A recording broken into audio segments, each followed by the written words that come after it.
Hi, my name is Reubendsa. I'm a deacon candidate. We were going to focus on the last words of Christ as he spoke these words from the cross. And this session was supposed to be in person, and after our first session in the Lovett Hall, we had to take this online because of the coronavirus concerns. So I'm going to miss the interaction, but I would love to hear from you if you have any questions or comments about this presentation. Before we get into the words of Christ, let's look at what Jesus was going through on that cross on that first Good Friday. He was scourged and beaten. He lost a lot of blood. He was hungry, thirsty. We don't know if he had anything to eat or drink since the Last Supper. How do you and I behave when we are hungry or really thirsty? Pretty cranky, right? Death by crucifixion was, in every sense of the word, excruciating.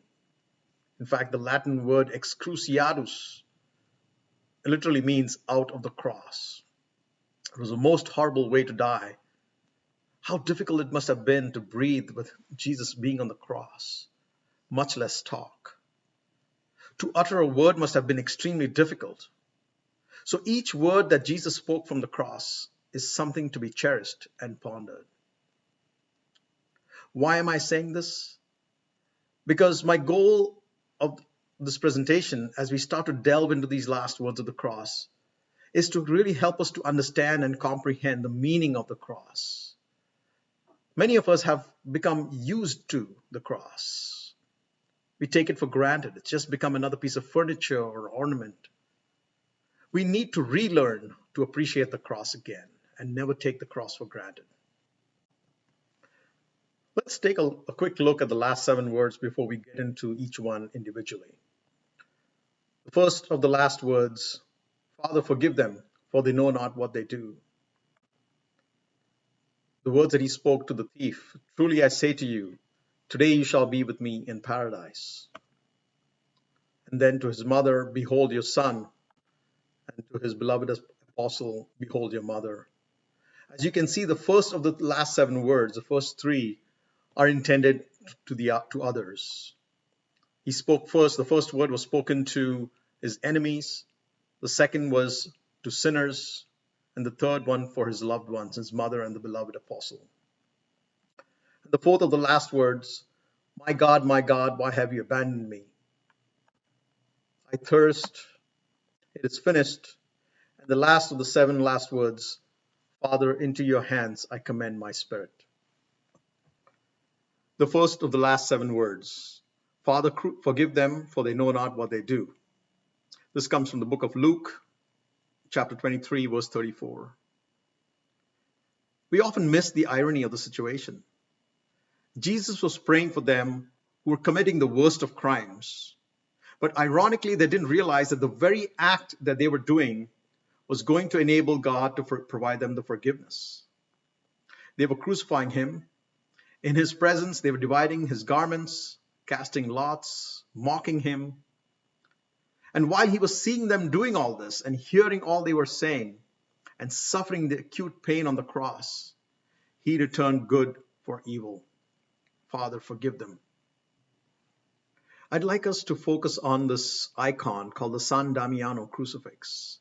As you can see, as in any icon, there's lots of stories being told in this picture.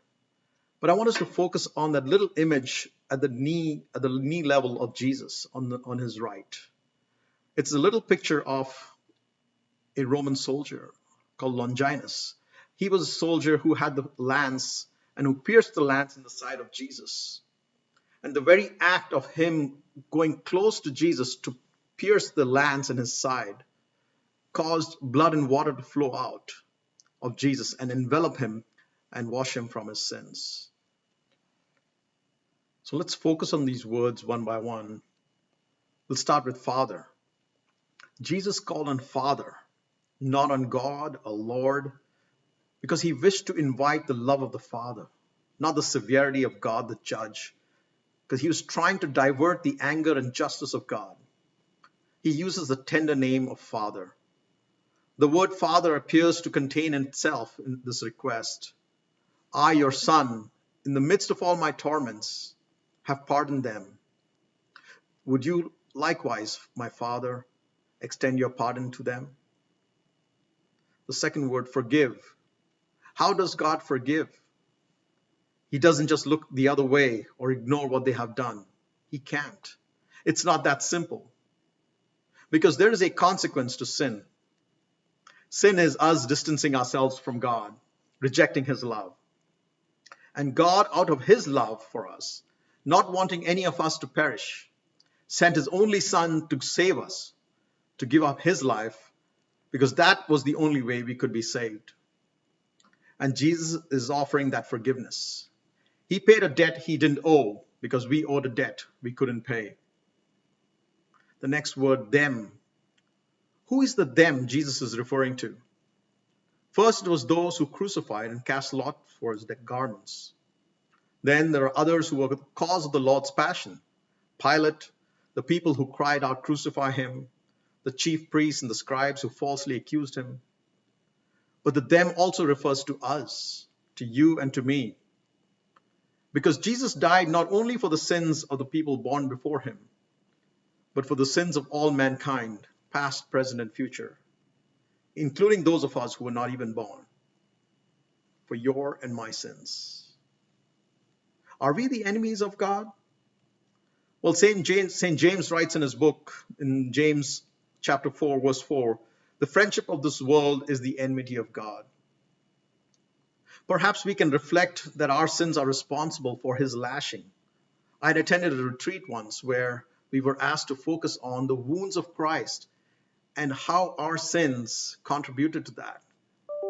Every time we sin, how it's contributing to the nails being pierced in his hands or a thorn being poked in his head. And that was a great way for us reflecting of how my sins contributed to putting Jesus on the cross. Romans 5:10 says, when we were enemies, we were reconciled to God by the death of his Son.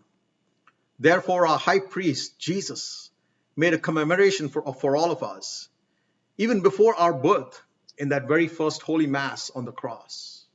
For that is what the Mass is, a sacrifice, a representation of the sacrifice on Calvary, where Jesus gives us the opportunity to offer our sins in union with his sacrifice. At Mass, we get to witness and participate in the sacrifice of Jesus on the cross. The words that we hear, my body given up for you, my blood poured out for you. This should cause us to go for Mass every day, not just on Sundays. Why then do people not go for Mass? If only they knew what happens at Mass, if only they knew what they were missing. And that brings us to the last part of this phrase, for they know not what they do. Jesus is pleading ignorance on their behalf. He could not excuse the injustice of Pilate or the cruelty of the soldiers or the ingratitude of the false testimony. They did all of that. Jesus couldn't say they couldn't do it. They didn't do it. So he made the excuse of their ignorance. It reminds me of a story when I was about 10 years old. Once I stole some money from my home. It was not much. It was just some little change, a few coins, probably a few pennies, just enough to buy some piece of candy. When my dad got to know that, and he was extremely angry with me, I remember him towering over me and he was yelling, and I was afraid of what was going to happen. And at that moment, my mother came out and said, that's okay. He didn't know it was wrong. And she took me away from the wrath of my dad. And she saved me from a sure beating that day. Jesus was doing the same thing, not denying the fact that a sin had occurred, but pleading ignorance on the wrong on their behalf. Jesus showed us what it means to love your enemies, and he's calling us to do the same. Let's focus now on how do these words apply to me. Out of all these 7 words, I believe that this was not the first by accident.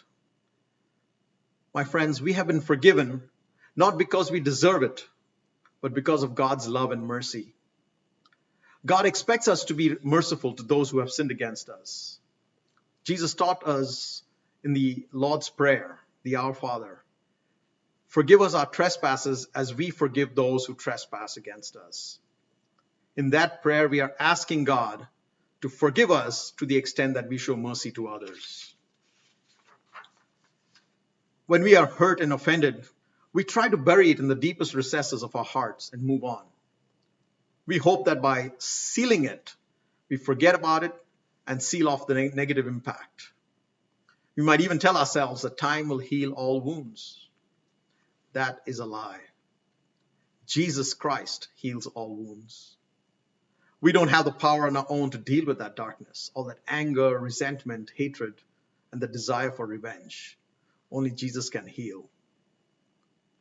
We are all aware of the parable of the ungrateful servant. It starts off with Peter asking Jesus, how many times should I forgive my brother? And Jesus says, not 7 times, but 70 times 7, indicating that we should always forgive. And in that parable, there was a servant who owed a great debt to his master. His master forgave him his debt. And as the servant was going out, he finds another fellow servant who owes him a small, paltry amount. And he grabs a hold of that servant and demands him to repay his paltry sum. And when the master comes to know about it, he says, I showed mercy on you. Shouldn't you have shown mercy on your fellow servant? And then he casts him into the prison for the torturers to get a hold of him. The very word torturer, the Greek stands for someone who's inflicting pain, a jailer who inflicts pain. And this pain is not just for the afterlife. This pain applies to us even in this life as well. Unforgiveness means we desire to hurt the people who have wounded us. It's like the little boy who was sitting on a park bench and he was in obvious agony. And a man was walking by and he asked him, you okay? The boy said, I'm sitting on a bumblebee. And the man said, why don't you get up then? The boy replied, because I figured that I'm hurting him more than he's hurting me. The healing process begins when we get off that park bench. God will only heal our wounds when we stop inflicting pain on the one who hurt us. Often we feel that the person who hurt us does not deserve to be forgiven. But what about Jesus? They were crucifying him. Did they deserve to be forgiven? Let's take a look about what forgiveness is. I'm contrasting with what it is not versus what it is. Forgiveness is not condoning a sin. It does not mean that the sin did not happen or what that person did is correct or is right. But forgiveness is showing mercy. Knowing that even that if that person did something wrong, I will leave it to God and I will show mercy to that person. Forgiveness is not a feeling. Most often we will not feel like forgiving somebody. But forgiveness is a decision, an act of the will. And forgiveness is not forgetting. It does not mean that we will forget and everything will be fine. We will be happy with that person ever again. But forgiveness is remembering without resentment. What it means is that you can remember that incident, but not have that anger and bitterness be evoked as an emotion. St. John Paul II said, forgiveness is the restoration of freedom to oneself. It is a key held in our own hand to our own prison cell. And I just want to clarify something that came up in our in-person discussion. That forgiveness does not mean that you will forget what that person did and you have to go back and get reconciled and just live with that person the way it was before. How many of us are holding on to a grudge or hurt or an offense caused to us by someone else?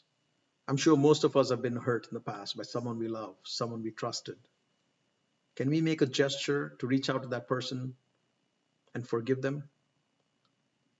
I know the pain might still be there, the hurt might still be there.